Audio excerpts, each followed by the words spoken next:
This complex combination of factors, however, has spawned a simplistic narrative and, let's say, revisionist history when it comes to the Concordias.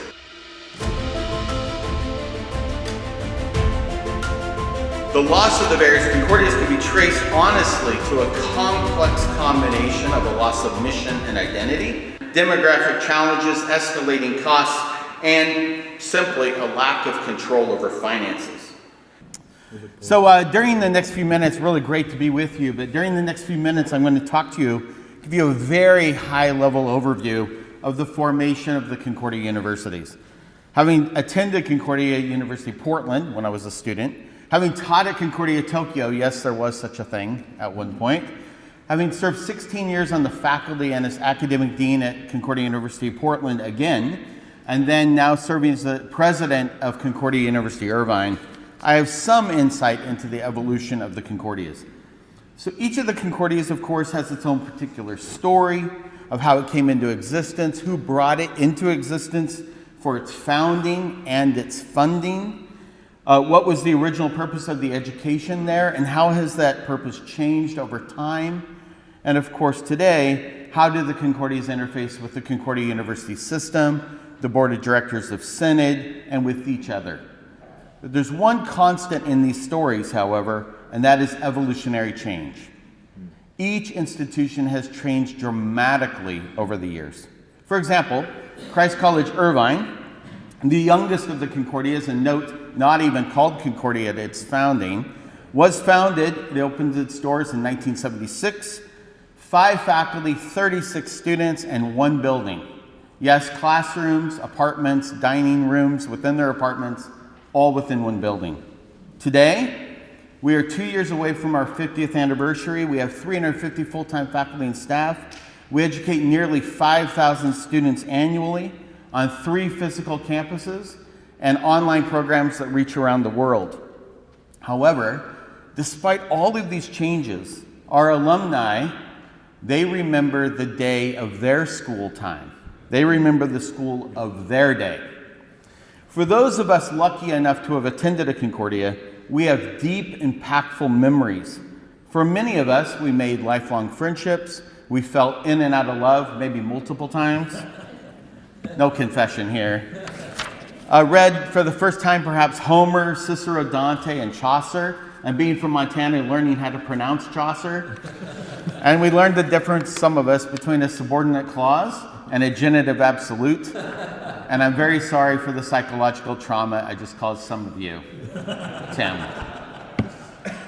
I taught Greek and Latin and Hebrew for 16 years at Portland. I know how to inflict psychological trauma.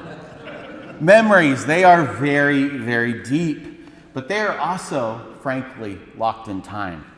For this reason, there's an understandable nostalgia and, let's say, revisionist history when it comes to the Concordias.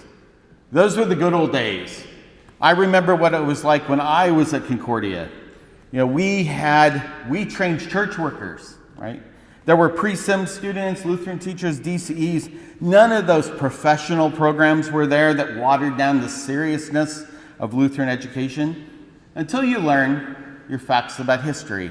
Concordia Portland, for example, was training nurses in 1951.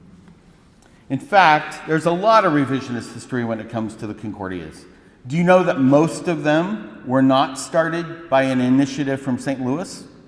Most were started by local congregations partnering with local districts to raise up local church workers. The history of Concordia Portland is illustrative of this.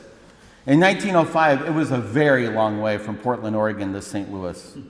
This school started actually as Concordia Academy, a boys' high school that founded and met in Trinity Lutheran Church on Killingsworth Street in the basement. A few years later, by 1950, Concordia added 2 years of junior college courses to the high school curriculum, making it a 6-year sequence when students could complete the first 2 years of college before going on to the senior college in Fort Wayne. It was there where the Portland boys met the other boys from St. Louis, Chicago, Milwaukee, and of course St. Louis and Chicago. In 1977, Concordia College separated from the high school and became a 4-year institution. The first baccalaureate students graduated in 1980. In 1995, it was renamed Concordia University, Portland. Similarly, the idea for a Lutheran college in California was first voiced locally.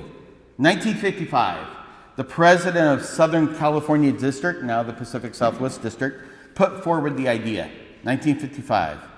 But it wasn't until 1962 that the district, local congregations, and the support of individuals decided to build the school. Most don't know that there was a lot of resistance by synodical leadership to this idea in St. Louis. And only by the force of will, and frankly it is the force of will, by representatives from Christ College Irvine over many years, did they finally secure affirmations at various subsequent conventions in order to open the doors in 1976. It's also important to note that it took a long time to find a suitable site to raise the money, and the Synod Inc. at the time provided no support to the opening of Christ College Irvine. And I think that's important to know. It was a school opened locally to raise up local church workers in 1976. I'm sure some of these stories catch you unawares. Many of you likely assume that many of the Concordias were called into existence and funded by Synod Inc. And you might also be surprised to hear that most of the Concordias for the last several decades have received not a dollar in operational support from the Synod. We're not complaining, it's just a fact that needs to be known. In fact, Concordia Irvine now has a nearly $100 million budget, and if you keep track of these things, that's $20 million more than all of Synod's budget combined. And that's just one Concordia. But you should be forgiven for perhaps not knowing some of this history, of course. Why would you? In fact, with the formation of the Concordia University system in 1993 and the collection of the Concordias under this consortium, you'd logically and probably rightly conclude that the Concordias are centrally controlled and operated. But the Concordias remain independent entities governed by their own boards with independent finances, and each are incorporated independently in our respective states. And of course, part of the confusion is related to Synod's changing polity. The LCMS was specifically formed to be congregationally centric. However, as with the same trend in national politics, there's a movement from decentralized autonomy to a more centralized and powerful executive office. The Synod, of course, as represented by Synod Inc., reflects this. As the culture of the United States drifts and becomes less Judeo-Christian, and definitely drifts towards more secularization, there's an understandable desire to ensure that we maintain strong confessional purity of our doctrine. Of course we're going to do this. The Simenex debacle of 1974 still looms large over the church these 50 years later, and the loss of several Concordias over the last few years, have brought this issue to the fore once again. The loss of the various Concordias can be traced honestly to a complex combination of a loss of mission and identity, which I'll speak about in a minute, demographic challenges, escalating costs, and simply a lack of control over finances. This complex combination of factors, however, has spawned a simplistic narrative driven by fear that these Concordias drifted away from their roots and should have been brought back into mission alignment. However, there is absolutely truth to that fact. Absolute truth. A loss of mission and identity. Those of you who claim that Portland's loss, for example, was merely a financial one, are selling you a bill of goods. I was there, I know. I know that it was based a lot on the loss of identity. In the end, financial losses closed the school.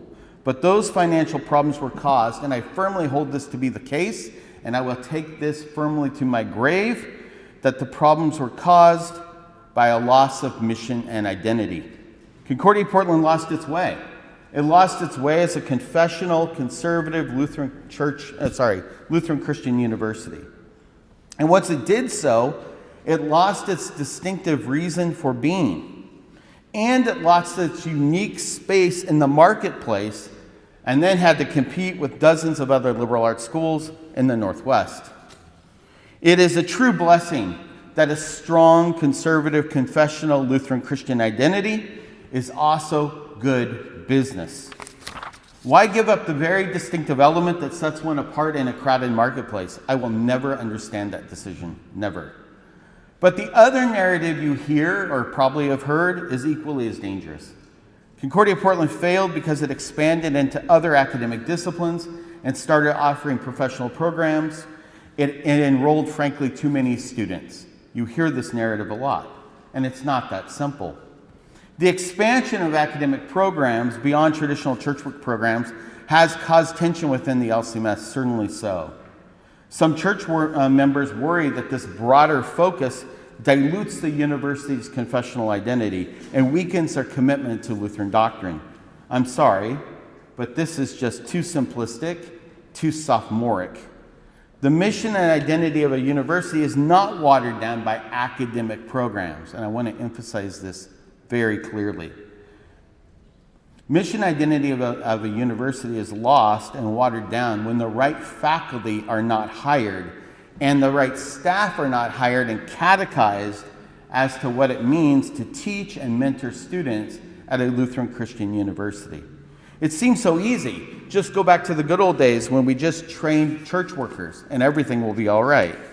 However, don't we also have a calling to train up citizens for all their vocations in life so they can serve society and the church?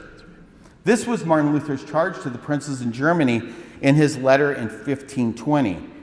Martin Luther charged the princes to open schools, to provide a broad-based general education for boys and girls. Let me repeat that.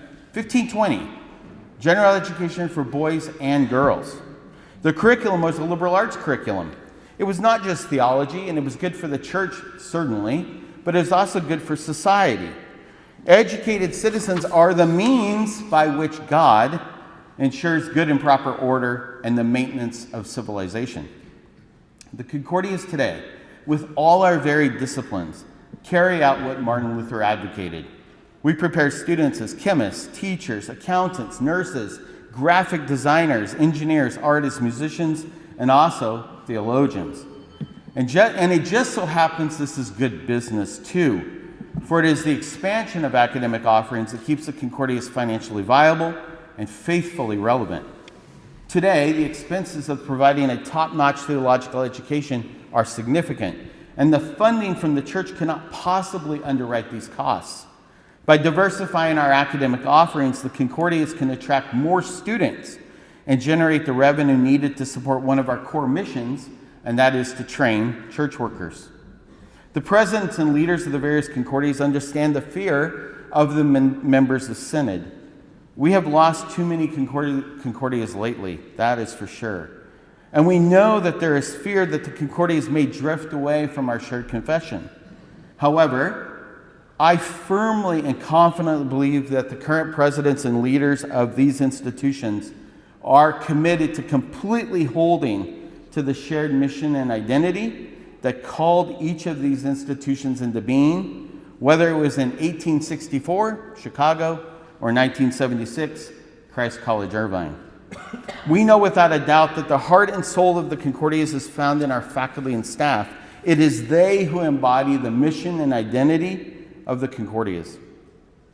While we welcome the ecclesiastical and fiscal oversight and guidance provided by the Concordia University system and the board of directors of Synod, these bodies can only do so much.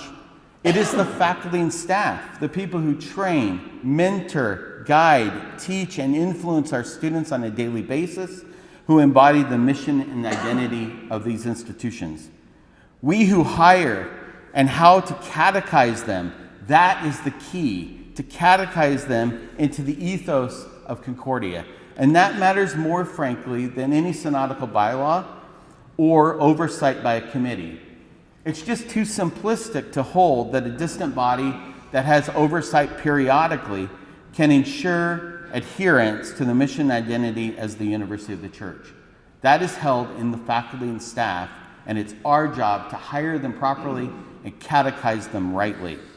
And here we finally have arrived at the central matter, and that matter is trust.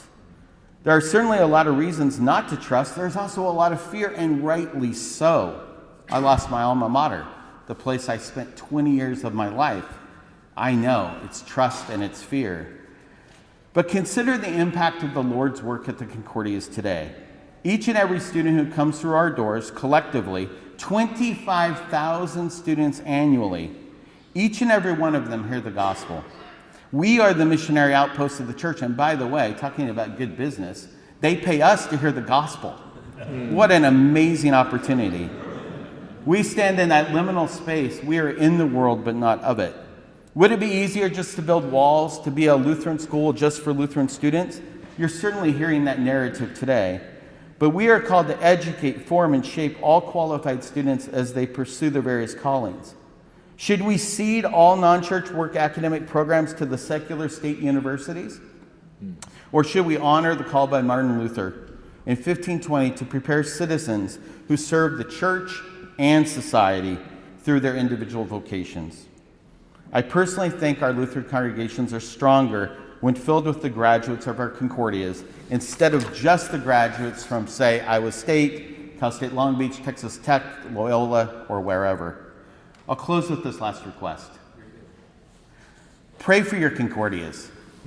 We sit at that unique intersection of two kingdoms. We hire professing, practicing Christians, always preferring to hire LCMS faculty and staff, and then we boldly open our doors to the world. We welcome all qualified students, regardless of their faith commitment or perhaps no faith commitment. We boldly open our doors to the world and we welcome them. And each and every one of them at each of the Concordias, 25,000 strong, each of them hear the saving message of our Lord and Savior Jesus Christ. Pray that the seed of the gospel takes root in these students. Thanks be to God for each of you. Thank you.